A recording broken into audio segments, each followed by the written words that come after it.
Então, eu estou me apresentando, né? Já houve uma conversa preliminar, que provavelmente vai ser disponibilizada, como o Farinaldo explicou, a partir da quinta-feira próxima, né, na semana que vem. Hoje é dia 10, então vai ser dia 16. Bom, mas eu vou me apresentar brevemente. Meu nome é José Abdala Relayel Neto, eu sou pesquisador do CBPF, Centro Brasileiro de Pesquisas Físicas, trabalho em pesquisa no CBPF, dou aula na pós-graduação do CBPF e trabalho também com ensino médio, em projetos de pré-vestibular sociais, onde preparamos estudantes para uma vida universitária. Não tanto para o Enem, mas para uma vida universitária e dando uma ênfase na formação para a ciência, tentando direcionar os estudantes para buscar, talvez, a sua profissão na carreira científica, se for essa a opção que vai lhes agradar. Bom, então eu sou pesquisador no CBPF, sou da área, a grande área que eu trabalho, vamos dizer, que seria física de partículas e campos, mas dentro dessa área mais extensa, eu me concentro mais na teoria quântica de campos, e dentro da teoria quântica de campos, que também é uma área razoavelmente extensa, mais ligado à teorias de Young-Mills, supersimetria, supergravidade, física em dimensões arbitrárias, mas sempre do lado um pouquinho mais, vamos dizer, mais teórico, tentando fazer uma conexão com a fenomenologia, trabalhando, então, com colaboradores, com pessoas com quem eu colaboro, que são fenomenólogos, e em algumas ocasiões apenas eu tive a chance de colaborar com alguns experimentais. Mas a minha área é mais teórica, é física teórica, não chega a ser física matemática, é física teórica. Bom, a minha ideia aqui, já que até o seminário, assim, a apresentação do seminário é mais informal, sem grandes ritos, eu vou fazer uma apresentação um pouquinho mais, assim, um pouquinho não, mais qualitativa, e no sentido de buscar percepções sobre uma teoria que nós estudamos na graduação, no ciclo mais avançado da graduação, e depois também do mestrado, que é a eletrodinâmica, seja eletrodinâmica clássica, que é eletrodinâmica quântica. Nos cursos de graduação é chamado de eletromagnetismo ou teoria eletromagnética, para mostrar que muito do nosso tempo que a gente passa só estudando equações de Maxwell, isso é apenas um aspecto muito preliminar do eletromagnetismo. O eletromagnetismo ele vai acompanhando o desenvolvimento da física, o eletromagnetismo que vem de Maxwell, lá de 1865, né, século XIX, ele se encontra com a mecânica quântica no final da década de 20, 1920, 1926, 27, ele se encontra com a mecânica quântica e ele sofre um redimensionamento, uma reavaliação. E ele entra na década de 30, se relacionando também com a gravidade, já com a teoria da relatividade geral, e ele avança pelas décadas de 40, 50, 60, cada vez mais se relacionando com a física de partículas e as teorias de campos, as teorias quânticas de campo, estudadas para descrever a física de partículas, como a teoria das interações fortes, que hoje nós chamamos de QCD, Quantum Chromodynamics, e a teoria eletrofraca, que é a chamada teoria de Salam, Glashow, Weinberg, a teoria que unifica, né, que mostra a origem comum das interações eletromagnéticas e fracas. Então, aqui a ideia desse seminário é, sobretudo, tentar motivar os estudantes que estão na graduação e na pós-graduação para buscar, além de Maxwell, outros caminhos. Os livros de eletromagnetismo eles trabalham muito com as equações de Maxwell, mas o eletromagnetismo é mais do que isso. E tudo que a gente faz com as equações de Maxwell, a gente pode fazer com essas eletrodinâmicas chamadas estendidas. Estendidas em que sentido? São as equações de Maxwell enriquecidas, acrescidas de efeitos que vêm de uma física que não necessariamente é a física eletromagnética. Podem ser efeitos que vêm da gravitação, podem ser efeitos que vêm das interações fortes, das interações fracas. Então, a própria eletromagnetismo ele começa a receber correções, acréscimos, né, e novos efeitos que vêm de uma física que não é puramente eletromagnética. Por quê? Porque nós, na física, cada vez que a gente avança mais nos progressos teóricos, a gente percebe que todas as interações devem ter uma origem em comum.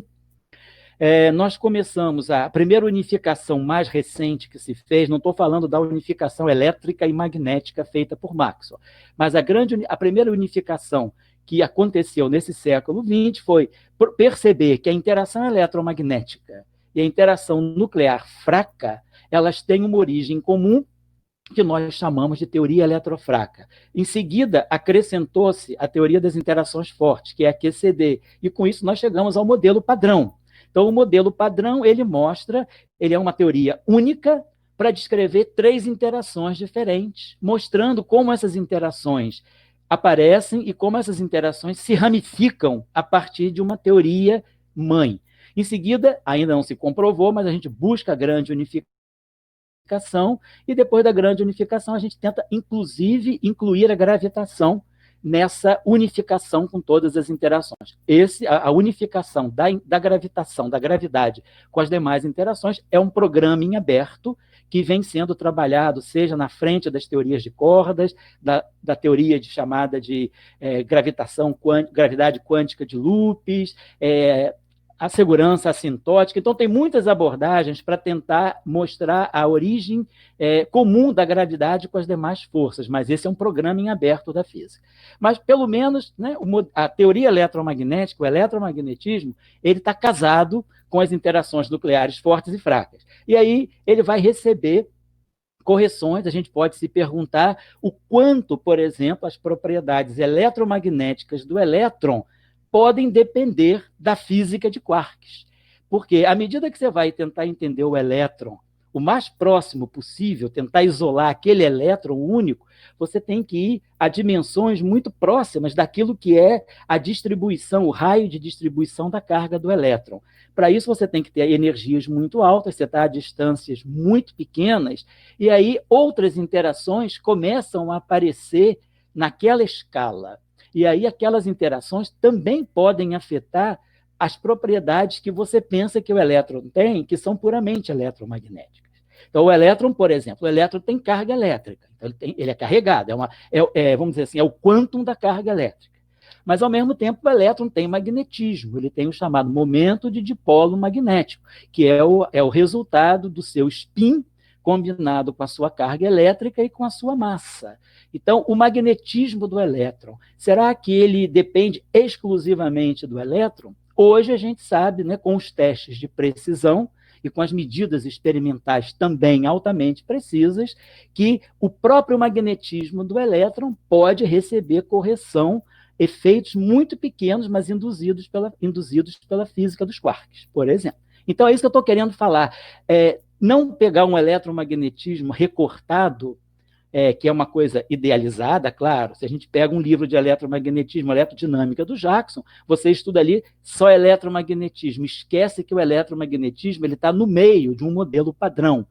Então, a gente isola todas as demais interações. O que a gente está começando, assim, hoje em dia, investir é o quanto o eletromagnetismo, sendo uma parte de uma teoria mais unificada, o quanto ele é puramente eletromagnético e o quanto os efeitos eletromagnéticos também são permeados de outras físicas que não necessariamente a física eletromagnética. Eu acho que isso motiva um pouco os cursos de eletromagnetismo, eu tento fazer isso no CBPEP, sobretudo no mestrado, para quebrar um pouco um pouco a mesmice, né, de sempre equações de Maxwell, que são muito importantes, são fundamentais, mas já começar a perceber que tem pesquisa feita em frentes que vão além de Maxwell e a gente vai aprendendo essa nova física e, ao mesmo tempo, fazendo aquilo que a gente faz para Maxwell para essa nova física. E isso aí faz com que a gente possa desenvolver projetinhos durante o curso, projetinhos orientados, quer dizer, um curso mais orientado com pequenos projetos de pesquisa, onde a gente vai estudar algumas modificações da teoria eletromagnética de Maxwell. E aí eu catalogo, eu venho sempre me preocupando com isso. Em outubro do ano passado, eu consegui já catalogar 49 variantes a partir das equações de Maxwell. Então, são essas chamadas 49 extensões não maxwellianas. E queria chamar a atenção para o fato de que isso é uma questão muito importante, não só do ponto de vista disciplinar, de aprender, né, na disciplina, mas é um trabalho de pesquisa que, por exemplo, é muito valorizado na França. se nós olharmos a literatura física francesa na década de 70, ela trabalhou muito nessa questão de não linearidade no eletromagnetismo, efeitos não lineares, que na verdade já vinha da década de 30, da década de 20 e da década de 30 também. Mas na década de 70 isso se reacendeu. E nessa busca de novos eletromagnetismos, essa tradição ficou bastante forte na França.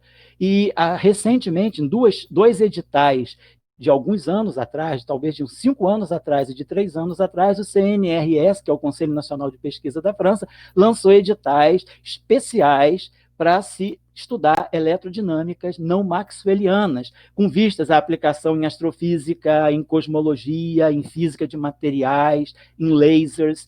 Então, é uma física que não requer um grande conhecimento de alta matemática, você não precisa aprender geometria algébrica para estudar isso, mais ou menos com o ferramental do cálculo, da análise, da geometria diferencial, da teoria de campos, um pouco de teoria de grupos, a gente consegue fazer isso. Então, não requer assim, grandes efeitos de uma matemática mais refinada, e a gente pode fazer uma boa física que está ligada a experimentos que estão sendo construídos. Depois eu vou dar uma lista de experimentos ligados a esses lasers superpotentes que vão abrir uma nova dimensão para aquilo que é o eletromagnetismo. Aí, se puder passar a próxima transparência, o próximo slide, eu agradeço.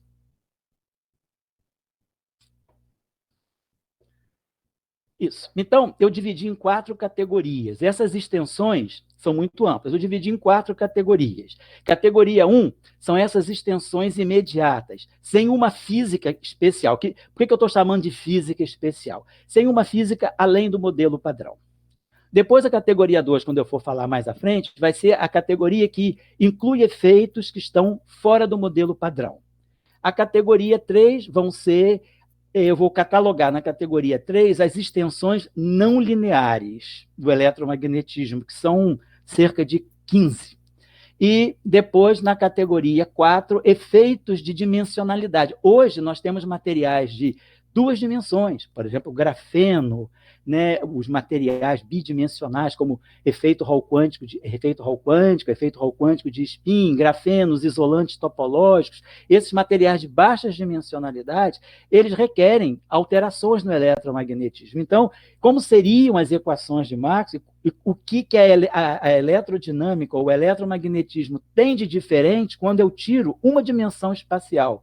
Como fica a força de Coulomb, como fica o magnetismo, como ficam as interações eletromagnéticas. Então, a categoria 4 é a categoria das extensões devido a efeitos de dimensionalidade. Bom, então, só para começar, a categoria 1 é uma categoria mais simples, que não requer física além do modelo padrão. Nós vamos buscar efeitos do modelo padrão que a gente pode trazer para o eletromagnetismo. Modelo padrão, eu estou falando de teoria eletrofraca, então, interação eletromagnética, interação nuclear fraca, interação nuclear forte. Bom, então a primeira eletrodinâmica, que todo mundo conhece, a gente sempre estuda, é a eletrodinâmica de Maxwell. As 4 equações de Maxwell, no vácuo, e depois em meios materiais, com as equações constitutivas, né, referentes à magnetização, ao deslocamento elétrico. Então, todo o arsenal da física eletromagnética maxwelliana. Vamos dizer, o que está no Jacques, o que está no Panofsky Phillips e nos livros em geral, no Greiner e assim vai. Depois, em 1900, quando o eletromagnetismo vai caminhando ao longo do século XX, o primeiro impacto que o eletromagnetismo tem é quando Compton, em 1923, mostra que os quanta de radiação eletromagnética, né, os quanta de energia eletromagnética que Einstein já trouxe lá do efeito fotoelétrico e que Planck também trouxe lá do corpo negro em 1900, esses quanta de radiação eletromagnética não eram meramente quanta de energia, eles eram partículas. Ele descobre que esses quanta têm momento linear. E aí ele introduz a ideia do fóton, em 1923. Então, quando o fóton entra para o eletromagnetismo, isso é uma nova visão do eletromagnetismo e da onda eletromagnética.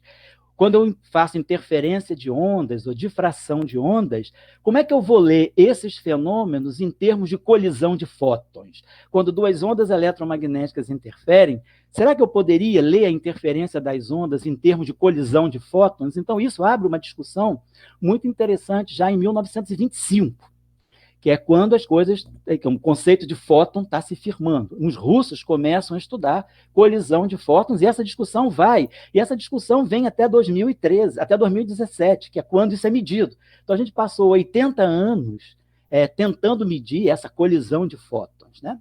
Então, eu estou só chamando a atenção que o primeiro impacto, né, que o eletromagnetismo sofre na pré-mecânica quântica é 1923. A mecânica quântica se institucionaliza em 1925, 26, com os trabalhos de Heisenberg, com os trabalhos de Dirac, e depois com os trabalhos de Pauli.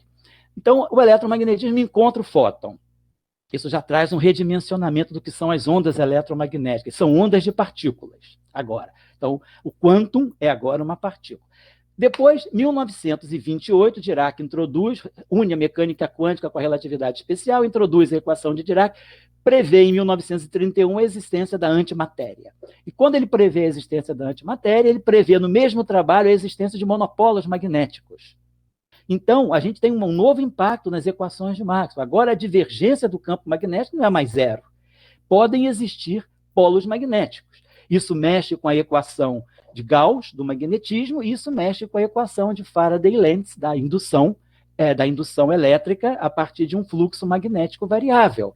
Então, eu tenho que mexer em duas equações de Maxwell que eram praticamente intocáveis, né? Que eram as equações chamadas homogêneas, a equação de Faraday-Lentz e a equação de Gauss do magnetismo. Divergência de B não é mais zero, tem uma fonte, e o rotacional de E não é só o dB/dt com sinal menos. Tem uma corrente agora, poderia ter uma corrente de cargas magnéticas. Então, isso modifica o eletromagnetismo, já em 31.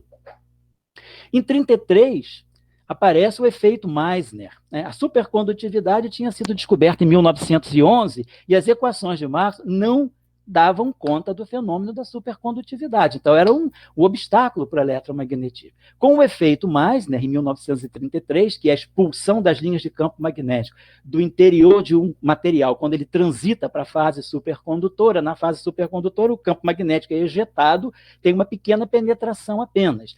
E aí, os irmãos London fazem aquela chamada teoria de London, né, o modelo de London, para incorporar o efeito Meissner nas equações de Maxwell. Então, colocam aquelas duas equações constitutivas de London, e aí a gente tem agora um eletromagnetismo corrigido por duas equações constitutivas que dão conta do fenômeno da supercondutividade. É um novo momento, é um novo eletromagnetismo.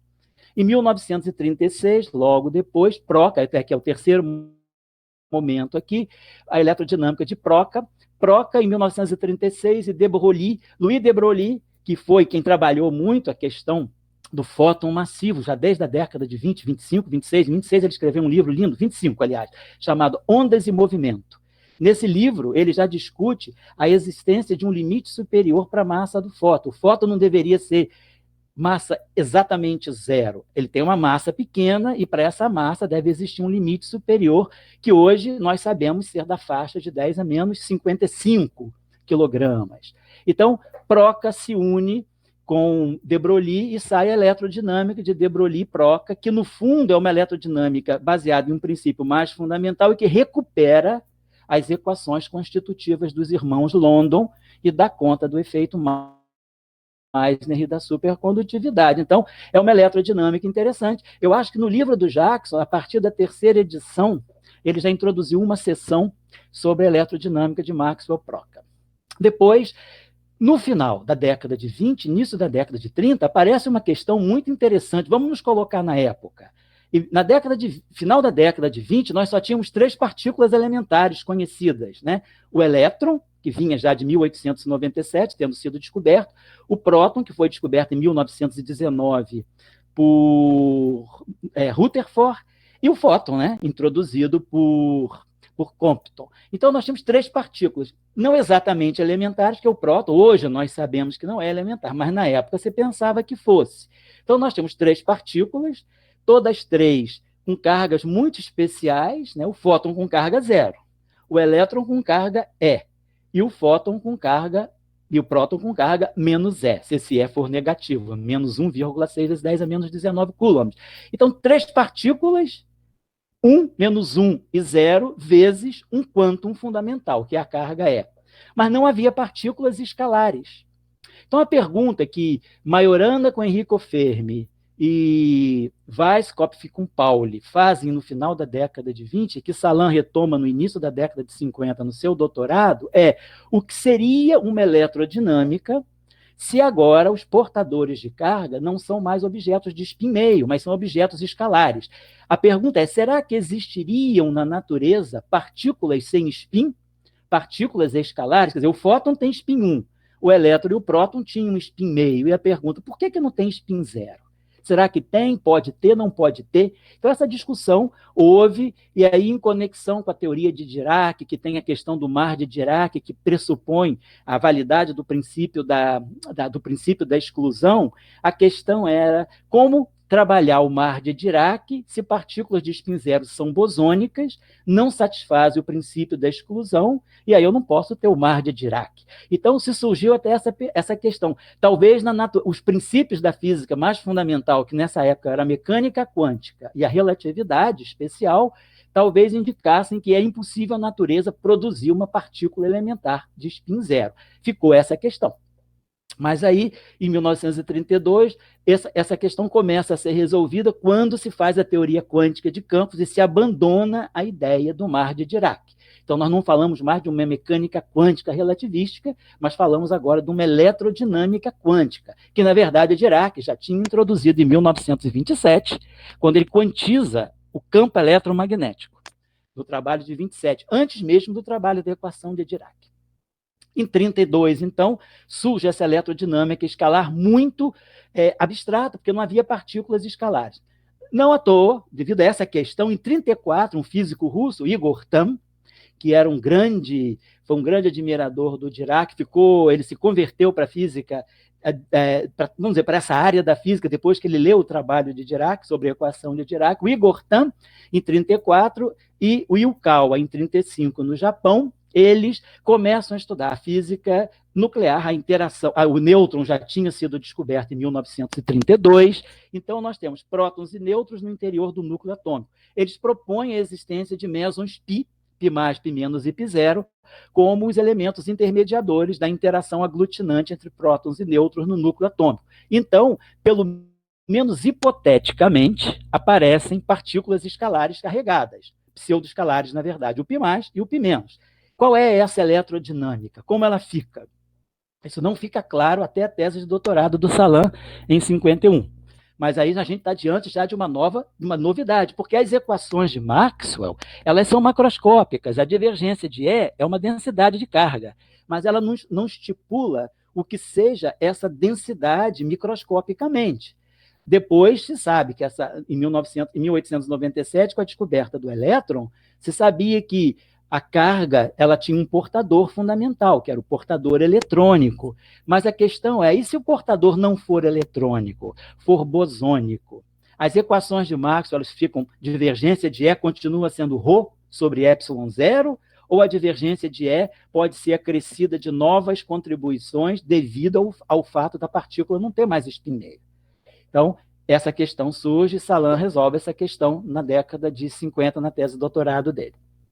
Mais ainda depois, começam a aparecer no início da década de 50 bósons vetoriais carregados. Não eram partículas elementares, mas eram ressonâncias mesônicas. Ressonâncias que hoje nós sabemos que são compostas de quarks, mas apareciam ressonâncias. Essas ressonâncias podiam ter spin, havia algumas com spin 1, e elas são carregadas. A pergunta é, o que é uma eletrodinâmica se o portador de carga agora não tem nem spin 0 nem spin meio, mas tem spin 1?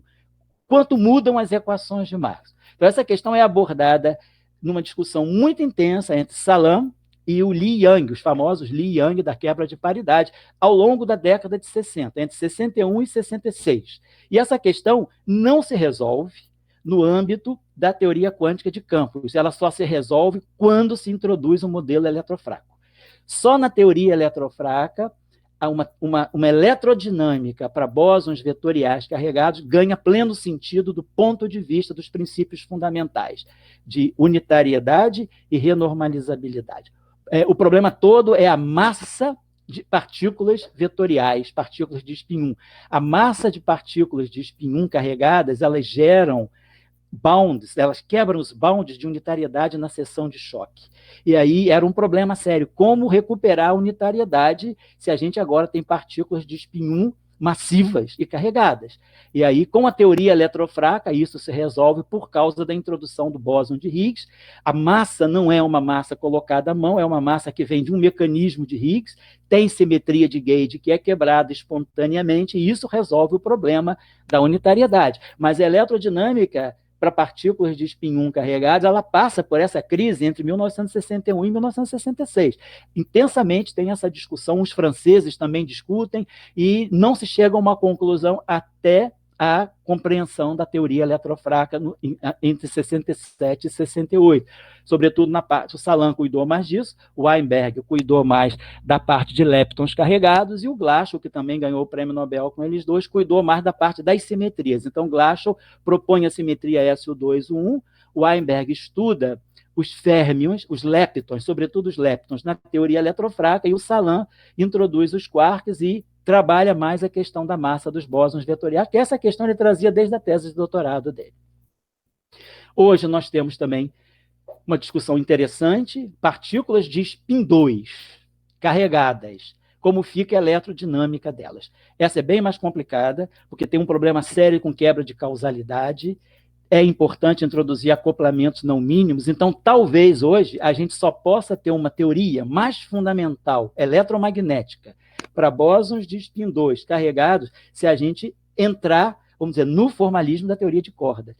Para partículas puntiformes, essa eletrodinâmica ela vai sempre ser uma teoria efetiva, mas ela nunca vai ser pensada como uma teoria fundamental, porque ela vai ter problemas sérios. Se não introduzir acoplamentos não mínimos, ela vai ter problemas sérios com a causalidade. Então, é uma questão delicada. Então, a gente vai aprendendo ao longo do tempo que saber a estrutura microscópica dos portadores de carga e das correntes é fundamental para o eletromagnetismo. Não é só pegar a densidade de carga. Isso vale macroscopicamente, mas microscopicamente a gente começa a ter diferenças, né, de acordo com a estrutura, com as propriedades elementares dos portadores de carga fundamentais. Depois nós temos a eletrodinâmica de Podolsky, Lewick, que era uma eletrodinâmica que também entra numa discussão que veio da década de 30, que era a discussão da não linearidade. Na década de 30, houve Born-Infeld, Euler Heisenberg, que introduziram correções não lineares para tentar obter um campo eletromagnético que não fosse infinito em cima da carga. Queria-se ter uma eletrodinâmica onde o campo fosse máximo em cima da carga, ou seja, a força colombiana não fosse 1 sobre R2, de tal maneira que para R igual a 0 ela explode. Seria uma correção. Com Born-Infeld, o campo de Coulomb ele passa a ser 1 sobre a raiz quadrada de R à quarta potência mais um parâmetro com dimensão de massa, de comprimento à quarta potência. De tal maneira que, quando a distância é muito grande, esse R é muito grande, o R4 domina sobre esse parâmetro, e aí esse parâmetro é colocado, pode ser tendendo a 0, pode ser feito tendendo a 0, e aí a gente fica 1 sobre raiz de R4, que é 1 sobre R2. Então, longe da carga eu vejo um campo colombiano, mais perto da carga, para R igual a 0 eu vejo um campo máximo. Isso dá uma energia eletrostática finita, e com isso eu posso computar a massa do elétron. A ideia na década de 30 era compreender a massa do elétron a partir do campo, do alto campo, né, gerado pela sua carga. E para isso eu precisava ter uma densidade de energia finita, e não infinita, como é o caso colombiano. E aí se desenvolveram algumas eletrodinâmicas não lineares, sobreviveram, mais conhecidas, a de Maxwell, a de Born-Infeld e Euler Heisenberg. Mas Podolsky retomam essa questão sem precisar introduzir não linearidade. Eles introduzem as chamadas derivadas superiores. Então, a energia do campo eletromagnético não é simplesmente, como a gente aprende nos cursos, né? A densidade de energia é 1/2 do ε0, que é a permissividade elétrica do vácuo, campo elétrico ao quadrado, mais campo magnético ao quadrado sobre 2 vezes a permeabilidade magnética do vácuo. Não é mais essa expressão. Ela ganha termos agora que vão ter derivadas do campo elétrico e derivadas do campo magnético. Isso dá uma energia, dá uma espécie de um fóton massivo, e isso faz com que a gente possa, de uma certa maneira, resolver melhor o problema da singularidade em cima da carga. Foi um desenvolvimento que houve na década de 60 e que hoje até pessoas estudam isso até hoje. Depois, com o mecanismo de Higgs, né, as equações de Maxwell, elas começaram a ser entendidas, quer dizer, o fóton ele não aparece sozinho. O fóton ele aparece, quer dizer, dentro da teoria eletrofraca, nós temos uma gênese para o fóton. O fóton e o Z0, e o bóson Z0, eles aparecem a partir de dois bósons vetoriais intermediários associados às simetrias SO2, de spin isotópico, e a simetria U1 de hipercarga fraca. E aí a gente, através do mecanismo de Higgs, a gente sabe como aparece o fóton não massivo e como aparece o Z0 massivo. Mas aparece toda uma discussão que nessa eletrodinâmica o fóton e o Z0 não interagem diretamente na teoria eletrofraca. Hoje se estuda, inclusive, colaborações a Atlas, CMS, eu sei que a Patrícia até conhece esse assunto também, que é a questão dos acoplamentos anômalos. Então, hoje estamos buscando acoplamentos anômalos do fóton diretamente com o Z0. Dois fótons acoplados com o Z0, dois Z0s acoplados com o fóton, ou seja, partículas neutras se acoplando diretamente. Isso pode ser sinal de uma nova física além do modelo padrão. Então, na eletrodinâmica vista dentro da teoria eletrofraca, nós temos alguns efeitos interessantes que podem estar indicando uma nova física. E isso pode ser visto através desses trivértices, desses quadrivértices anômalos envolvendo fóton com Z0.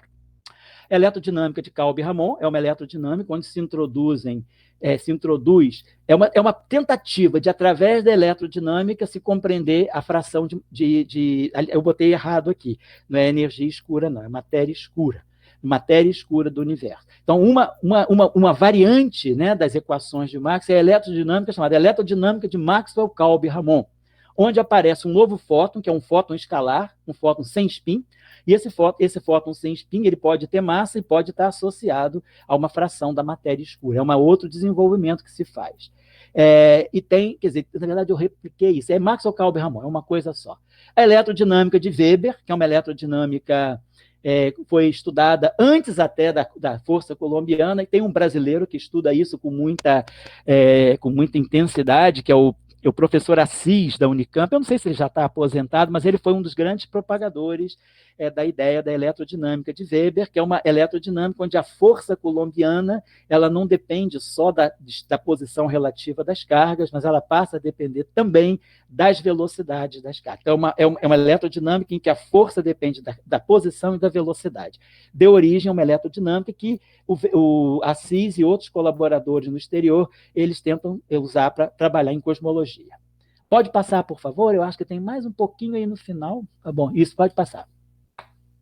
Categoria 2, aí sim. Ali nós não chamamos física nova além do modelo padrão. Aqui nós estamos chamando física além do modelo padrão. O que é física além do modelo padrão? É tudo aquilo que a gente não contempla na teoria eletrofraca e na QCD ordinárias. Então, por exemplo, física além do modelo padrão pode ser supersimetria, é uma física nova que não está no modelo padrão e que resolve alguns problemas do modelo padrão, como, por exemplo, o problema da hierarquia de gate. O modelo padrão tem uma série de problemas, não introduz a questão da matéria escura, ele não introduz a gravidade, o neutrino é sem massa no modelo padrão, nós não compreendemos o porquê o momento de dipolo elétrico do nêutron é tão pequeno. Então, o modelo padrão ele é muito bom, mas ele tem uma série de limitações. E aí é preciso subsidiar esse modelo padrão por alguma nova física que vá resolver alguns dos problemas do modelo padrão. É isso que a gente chama de física, eu botei BSM, é Beyond Standard Model Physics, física além do modelo padrão, que pode incluir supersimetria, supergravidade, grande unificação, teoria de cordas, loop quantum gravity, dimensões extra, tem uma série de possíveis caminhos além do modelo padrão para melhorar o próprio modelo padrão. O modelo padrão passa a ser parte de uma física mais ampla, e aí, ao colocar o eletromagnetismo nessa física mais ampla, quais são as repercussões em cima das equações de Maxwell? Então, por exemplo, o Farinaldo agora me falou, antes da nossa discussão, que ele está preparando um vídeo para trabalhar violação da simetria de Lorentz, que é justamente muito interessante aqui, são as eletrodinâmicas com violação da simetria de Lorentz, que na literatura o acrônimo é SME, Standard Model Extension. São teorias de eletrodinâmica com possíveis termos de anisotropia espaço-temporal, que nós chamamos de violação da simetria de Lorentz. Isso pode ser compreendido a partir da teoria de cordas, quer dizer, a teoria de cordas ela pode baixas energias, que vai trazer uma violação da simetria de Lorentz muito pequena na própria eletrodinâmica. Isso dá propriedades interessantes. Eu vácuo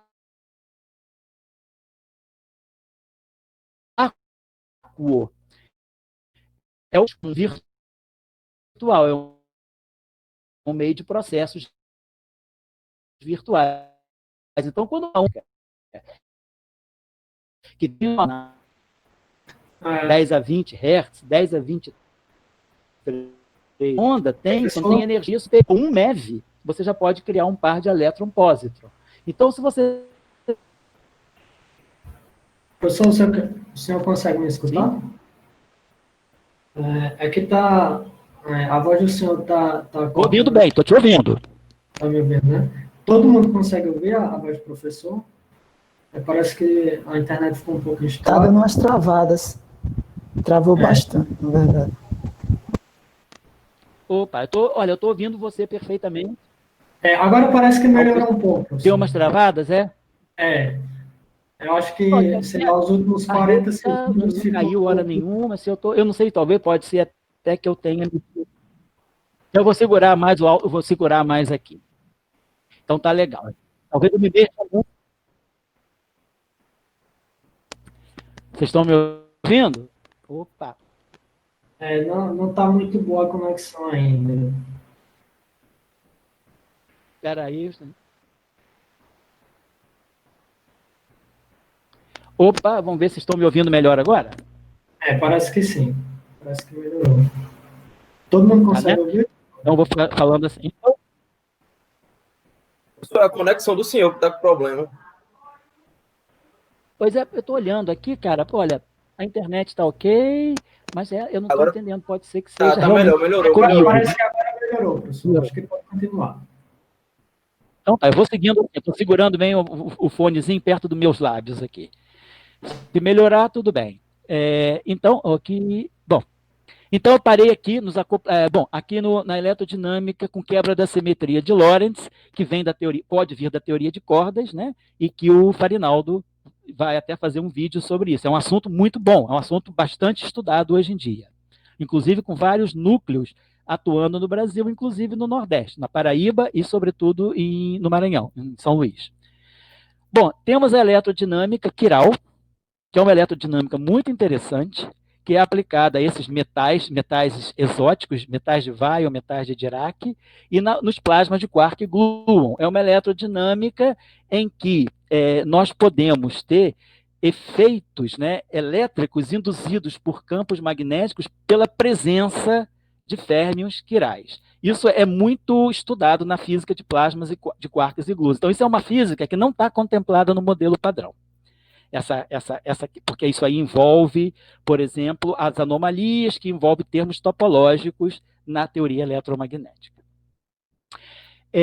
Uma outra eletrodinâmica interessante que está fora do modelo padrão é a eletrodinâmica axiônica, que é uma eletrodinâmica que também se relaciona com a eletrodinâmica da matéria quiral. Essa eletrodinâmica que inclui o chamado efeito magnético quiral, Chiromagnetic Effect, CME. Então, é uma eletrodinâmica interessante que também contempla física nova além do modelo padrão. A eletrodinâmica de Bumblebee, do besouro, né, é uma eletrodinâmica que também é um caso interessante da quebra da simetria de Lorentz, que é uma eletrodinâmica com modificações interessantes também.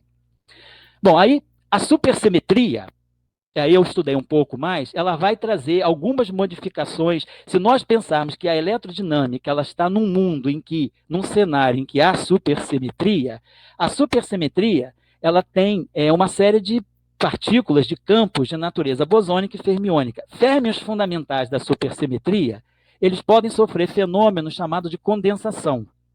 E eles podem introduzir anisotropias no espaço-tempo. Anisotropias originadas da supersimetria que vão na direção da quebra da simetria de Lorentz, que é o primeiro termo lá em cima.